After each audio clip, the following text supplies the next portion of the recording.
Is this a bubble?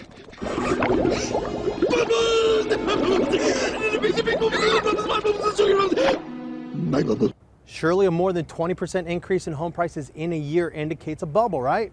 To quote the indomitable Lee Corso, not so fast, my friend.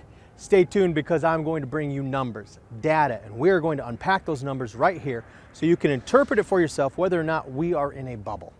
I'm Matthew Parsons, Knoxville Real Estate Expert at Realty Executives. And here we go.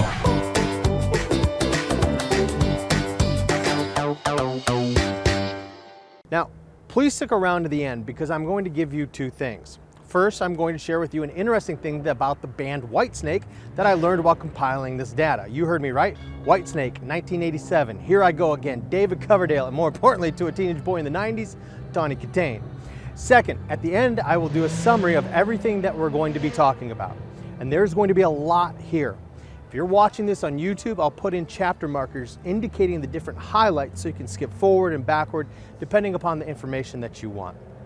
Also, I'll be releasing an explanation video of where I got all these numbers in the next 24 hours. Please know that I have poured over these numbers in an attempt to be as accurate as possible, with the majority of the numbers coming from the historical data of our local MLS web service, which goes back to 2004, the US Census going all the way back to the 1940s, as well as local housing reports from the Department of Housing and Urban Development, and more. What you need to know is that for 2 weeks I've been locked in my office so that I could provide you with accurate information to make smart, simple, safe decisions regarding your greatest investment, your home. Let's start by wrapping our heads around the fact that there's one maxim out there that when it comes to the housing market is false. Frankly, it's bullshit. It may work in virtually every other market, but unless you're flipping homes, buy low, sell high, it does not apply to the housing market in Knoxville, Tennessee. Because right now is always the low. Because right now is always the low. Because right now is always the low.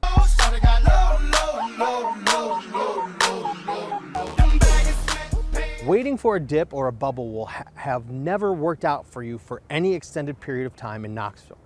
But Matthew, what about the Great Recession of the late 2000s? You know what? We did see between 2007 and 2010 a yearly decrease in the average sales price in Knoxville of between 2 and 4%. Since then, it has gradually picked up steam to the point where we're now seeing double-digit percentage growth year over year. So if you had bought in 2007 for the average median price that year of $158,000, you would have had to have waited until sometime in 2013 to break even, because we saw it dip and then we saw it come back up. But that does not take into account equity that you would have been building during that time, so your break-even point would have been sooner. And let's not forget, this is the only period of time in Knoxville's history where you would have seen any losses like this. Now, if we go back to the 1940s and take their home prices in Knoxville, which, by the way, in 1940 was $19,000, and then we increase it every year by 4%, guess where we end up? Right where we are today. And until the 1980s, that 4% line pretty much held true. But going back to the 1940s, we saw two things happen. In 1940, approximately 2/3 of the Knoxville population rented, with about 1/3 owning. By 1950, those numbers had flipped, with now 1/3 of the Knoxville population renting and 2/3 owning. So we saw a boom in the housing market in the 1940s. In fact, in the decade of the 1940s, we saw a 68% increase in home prices, with the median home price in 1950 being $32,000. In the 1950s, we see an increase of 28% to $41,000 in 1960. Now at this point, it does slow a bit to 17% in the 1960s. So the 1970 price is $48,000. At this point, some of you who are perhaps a little bit older may realize that the 1970s and early 80s were synonymous with inflation. I bring this up because I want you to understand where we are today. This year, we saw the greatest inflation in over 40 years. So, is inflation something that you need to be concerned about affecting the value of your home? Well, not necessarily. In the 1970s, we saw a home price increase of 47%. Yes, you heard that correctly, 47%. By 1980, the average home price in Knoxville was $71,000. But that makes sense, doesn't it? Inflation is going to increase the price of not only consumer goods such as gas and food, but homes as well. Here's the kicker though. Mortgage rates had gone up over 15%. In the early 80s, they even got as high as 19%. Now today, we're at approximately 4.25%. That should hopefully give us all some perspective on where we are today, as well as where we could happen to be in the future. Back to the charts and numbers. 1980, we see interest rates near an all-time high. We see home prices at an all-time high. But by 1990, they had gone up only 6% in the entire 80s. So 47% in the 70s, 6% in the 80s. Ultimately, we've been growing at 4% every year up until the point of 1980. Then the home price growth slows to 6% for the entire decade. In 1990, the average sales price is just $4,000 more than it was in 1980, from $71,000 to $75,000. Then we see the growth continue to, well, grow. By 2000, prices has increased by 24% to $93,000. Again, keep in mind, this is not the annualized growth in prices of 4% that we had seen previously in previous decades. As far as decades go up until that point, the 80s were the slowest growth and the 90s were the third slowest. Now we're in the 2000s, right? And here's where the fear comes in for people today. People young enough to remember the late 2000s. Did home prices drop in 08, 09, and 11? Yes, they did. Like I stated earlier, they dropped 2 to 4% in those 3 years. But those numbers are for Knox, Loudoun, Anderson, and Blount County combined. So the drops that we saw nationwide and in places like Vegas and New York and my hometown of Detroit, where things just truly dropped and tanked, we did not see those things here. Did we have a lot of inventory? Yes. Did things take longer to sell? Yes. And I don't mean to make it all sound like roses, but another factor that you need to be aware of is that Knoxville is different. It was different in 08 to 11, and it's different today.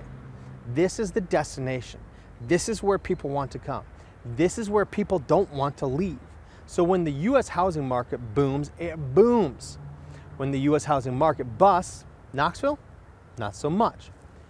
But even with the numbers going down for several years, our housing market numbers increased from 2000 to 2010 by 50%. And they increased in 2010 to 2020 by 71%.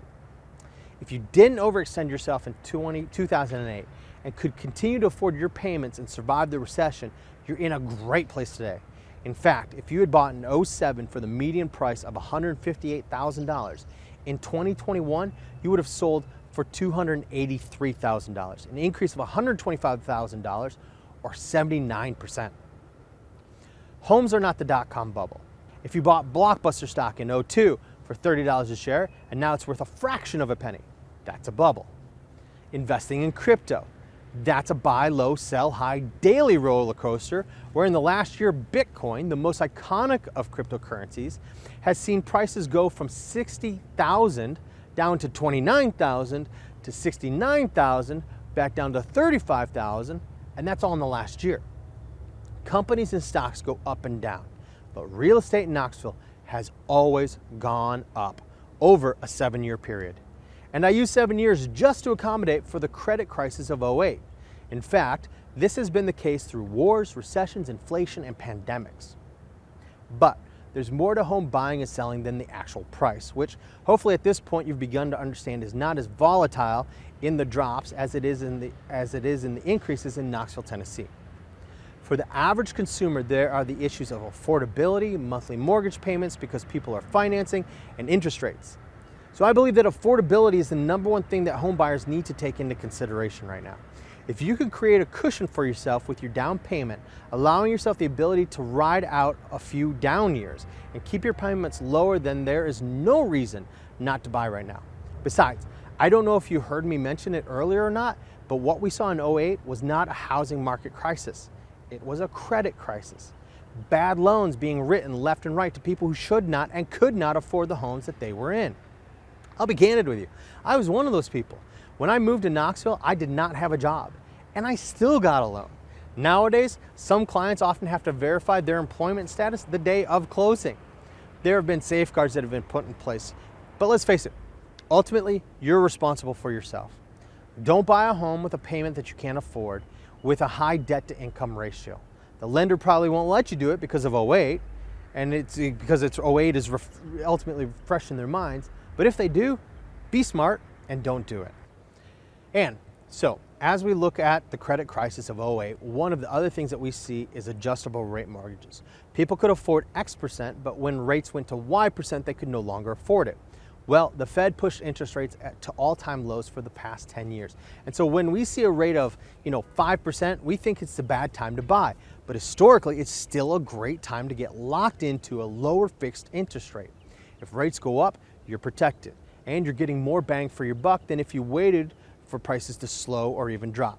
If rates go down, you can always have the option of refinancing. So again, let's give you some numbers.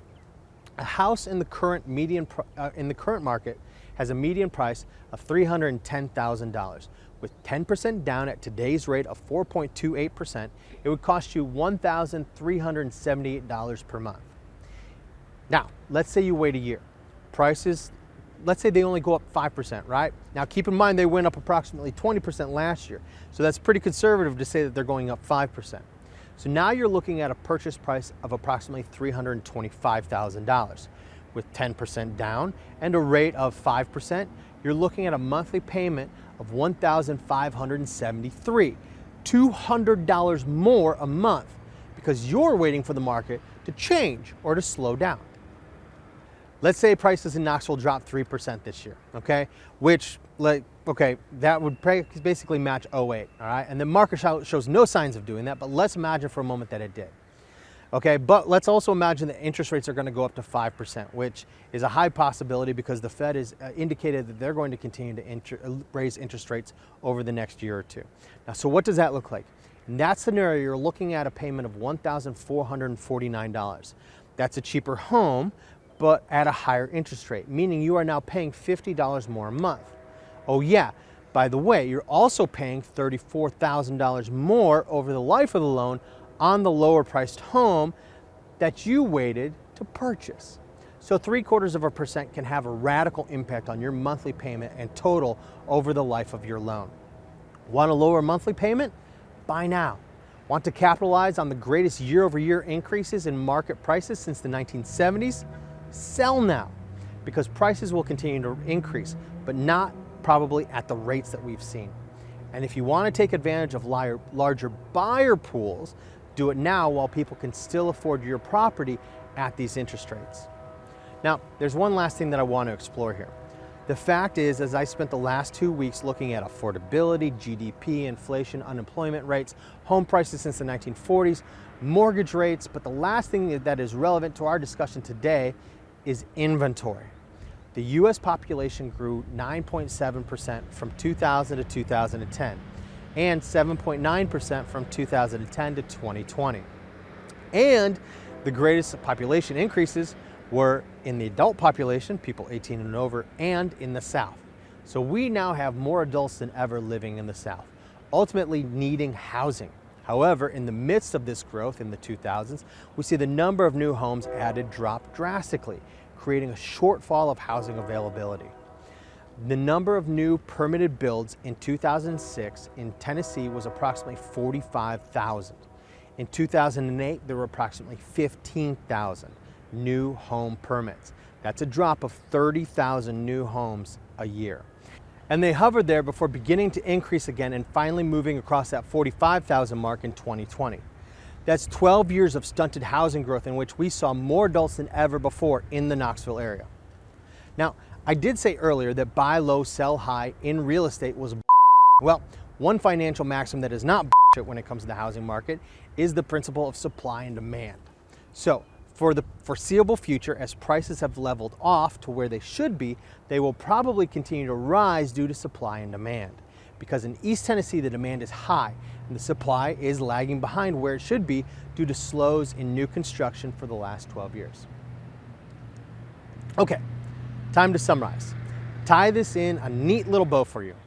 Home prices in Knox, Loudoun, Anderson, and Blount County have essentially always gone up. In fact, between 1940 and 1980, we saw them pretty much follow a 4% per year clip. but we saw growth stagnate a bit in the 80s and 90s, and since 2000, even with the credit crisis of '08, we saw the housing market trend upward till we are back on par with the 4% annual growth model. So, are we overpriced? No. Were we underpriced for a generation? Yes.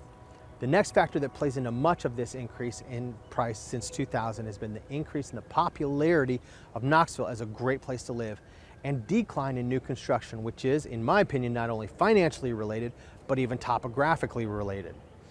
Lastly, interest rates are going to go up. That's what they do. We've been spoiled by thinking that rapidly rising prices and steady low interest rates are the norm. They are not. But what is normal is that if you can purchase a home at a fixed rate today, whenever today is, in 10 years, you'll be in a good spot regarding that home. Also, keep in mind that your investment in your home today is worth more than ever. If you ever thought of investing in real estate, now is the time.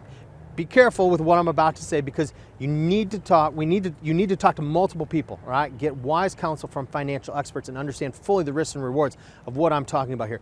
But if you bought a house in 2017 for the median price of $185,000 and today it is worth $285,000, you have the ability to utilize that $100,000 via cash out refinancing, home equity lines of credit, etc., to continue investing in real estate. Again, let me throw out the disclaimer, talk to many people before you do so, including me. Contact me, all right? I'm putting my info below. But there's opportunity for you today to change your life using the recent market changes. Lastly, if China sets off an EMP at strategic locations around the US, don't come back to me and complain that my advice was bad. Number one, you won't find me because I've bugged out to a bunker with my guns and years worth of food. Welcome to Tennessee. But the reality is there has never been an attack like that. Unless, of course, you count the attack on the West Coast by the Soviet Union in 1984 that was thankfully repelled by a ragtag bunch of teenagers in Colorado who called themselves Wolverines! So, I'm not talking about anything like that, taking anything like that into consideration for this video, but everything else we've seen in this country, wars and attacks, bull markets and bear markets, civil unrest and civil rights, an investment in your home today is going to be an investment that 10 years down the road has the ability to pay off big for you and your family. So, are we in a housing bubble? No. Buying a home will always make financial sense in the long run if you do not overextend yourself financially. There you go. I'm Matthew Parsons, Knoxville Real Estate Expert with Realty Executives. Contact me today at 865-761-9797 or Matthew@MatthewParsonsHomes.com or visit my website at homestarknox.com.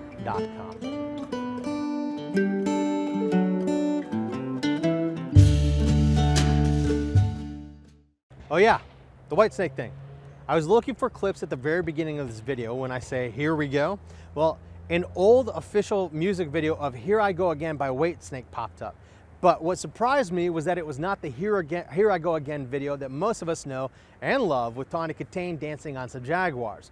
Rather, they apparently released a different version of Here I Go Again on a previous album in 1982. Now, and you gotta check it out, it's got a totally different vibe. So go check it out, Whitesnake, Here I Go Again, 1982. Anyway, I'm Matthew Parsons, Knoxville Real Estate Expert. Thank you for taking the time. Contact me with any of your real estate needs. Thank you and God bless.